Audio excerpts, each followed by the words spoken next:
এই উপহারটা পাইয়া সত্যি আমি অনেকটাই খুশি। হয়তো মানে অনেক জিনিসের থেকেও এই জিনিসটা অনেকটাই দামি। আর দেখো আমার ভাইয়ে আমাকে সুন্দর করে এদিকে ফটোশ্যুট করতেছে, আমারে ফটো তুলতেছে, আর আমি তো খুব খুশি।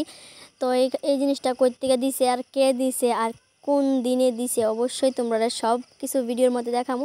আশা করি শর্ট ভিডিওতে সবাই দেখছো, তবে দেখো। Hi hello everyone, welcome back to my channel Surajit Mahi ব্লগে সবাইকে স্বাগতম। নতুন একটি দিনে ওয়েলকাম জানাইয়া আজকের ব্লগ শুরু করতেছি। যেহেতু ভাই আইছে বললা কথা, তো এদিকে তো আমার রান্না বান্না করতে হইব। তো দেখো বাবার বাড়ি থেকে বেড়ায় আয়াসেরই কিন্তু সুরজিৎ নিয়ে আইছে মাংস। তো আমি এদিকে মাংসর প্রিপারেশন নিয়ে নিছি। তো মাংসটা আগে মাখা রাখি, তারপরে রান্নাটা বসামো।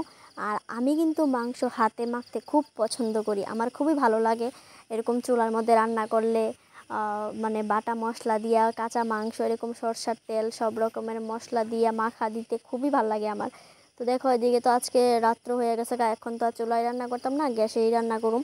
তো আমি কিন্তু এদিকে রান্না বসাইয়া দিছি। আর আয়াসেরা কিন্তু আমি এক ফুটাও রেস্ট করছি না, কারণ আইতেই প্রায় 8টার মতো বাজে গেছে। তো আমি যদি এখন রেস্ট করি বা মানে একটু দেরি হয়, তাহলে তো খাইতে খাইতে অনেকটাই দেরি হয়ে যাবো। এমনি তো 11টা বাজছে ভাত খাইতে খাইতে, তারপরেও মা অনেকটাই হেল্প করছে। তো এদিকে আমি রান্না বসাইয়া দিছি। তো আজকে কি কি রান্না করুম তোমরা একটু পরেই দেখতে পারবা। আর যেহেতু অনেকটা রাত্র হয়েছে, বেশি কিছু রান্না করতে পারতাম না। তো আমি এদিকে চিকেন কিন্তু মোটামুটি হয়ে গেছে গা। আর সুরজিৎ তো চিকেন কষা খাইতে অনেকটা পছন্দ করে।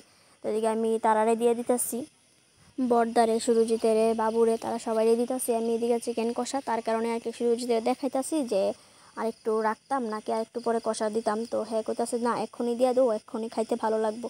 তাহলে ঠিক আছে, এখন আমি তারারে চিকেন কষা দিই, তারপরে না হয় জল দিব। তো দাঁড়াও দাঁড়াও একটু আমি অপেক্ষা করো, আমি এক্ষুনি দেখাইতেছি আজকে কি কি রান্না করছি। এই দেখো রাত্রে আয়াসেরে কিন্তু বিরিয়ানি রান্না হয়েছে, তবে বিরিয়ানি আমি রান্না করছি না, বিরিয়ানি রান্না করছে মা, কারণ আমি না বিরিয়ানিটা ঠিকঠাকভাবে রান্না করতে পারি না সত্যি। তো এই দেখো এদিকে বিরিয়ানি রান্না হয়েছে, তারপরে এদিকে আছে লাল লাল মাছের ঝোল, তারপরে মাছের ঝাল, ঝাল ঝোল না এটা, মাখা মাখা করে একদম ঝাল করে রান্না করছে।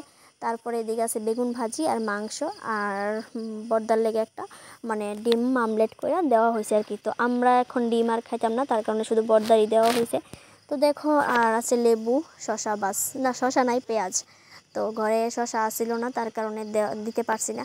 তো এতটুকুই হয়েছে রান্না, রাতের রান্না। আর বিরিয়ানির সাথে কিন্তু এত মানে অন্যরকম সবজি ভাল লাগে না, মাছ মাংস ভাজি এতটুকুই ঠিক আছে, তাই না? তো দেখো রাতের ভিডিও তো দেখাইছি তোমরা কী কী রান্না করছি। আর এখন যে ভিডিওটা দেখতেছো ওইটা হইছে পরের দিন সকালের ভিডিও।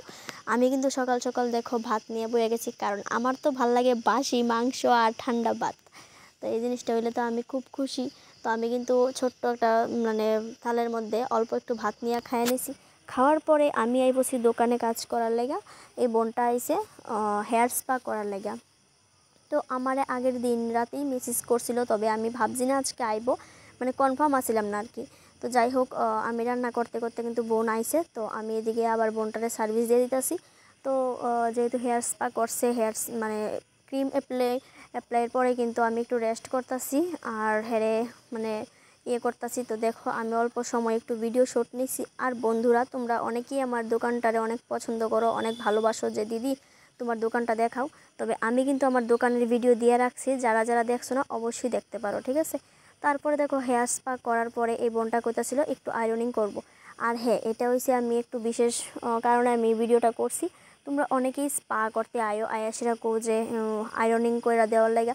দেখো তোমরা মানে সবার ক্ষেত্রে কইতাছি না, যারা এরকম কও তোমরা অনেক সময় কি হয়, তোমরা যেই মানে রেটে আমি স্পাটা করি ওই রেটের মধ্যে কিন্তু আয়রনিং করা হয় না, ঠিক আছে? তো আয়রনিং করার লেগে কিন্তু এক্সট্রা চার্জ লাগে। তো এই জিনিসটা আমি আজকে ভিডিওর মধ্যে কইয়া দিছি, ঠিক আছে? তো তোমরা আমি চাই না সবসময় তোমরা এরকমভাবে কইতাম। তবে এই বোনটাও কিন্তু আমার এক্সট্রা চার্জ দিয়ে সেরেই আয়রনিংটা করছে। তো যাই হোক তোমরা আশা করি ক্লিয়ার বুঝতে পারছো। তো দেখো বিফোর হেয়ারটা কিন্তু খুবই ভালো হয়েছে, রেজাল্ট কিন্তু খুব ভালো হয়েছে। তারপরে দেখো এদিকে আমার দোকানের কাজও কমপ্লিট।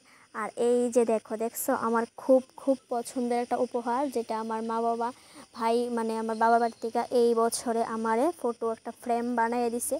আর আমি চাইছিলাম এরকম একটা ফটো ফ্রেম দিতে, কারণ দেখো অনেক বড় বড় জিনিস তো আমরা পাই, কিন্তু এসব ছোট ছোট জিনিস পাইলে কিন্তু অনেকটাই খুশি লাগে, তাই না? তো এই কারণে আমি এই জিনিসটা দিছি, আমি খুব পছন্দ করছি। আর এদিকে কিন্তু বড়দা আমারে ফটোশ্যুট করতেছে, ফটো তুলতেছে, ভিডিও করতেছে, আমার খুব ভালো লাগতেছে। তো তো বিবাহবার্ষিকীতে করছি না, তারপরেও কিন্তু উপহার পাইলাম। তো ভিডিওটা কেমন লাগছে জানাও। বাই বাই সবাইকে, টাটা।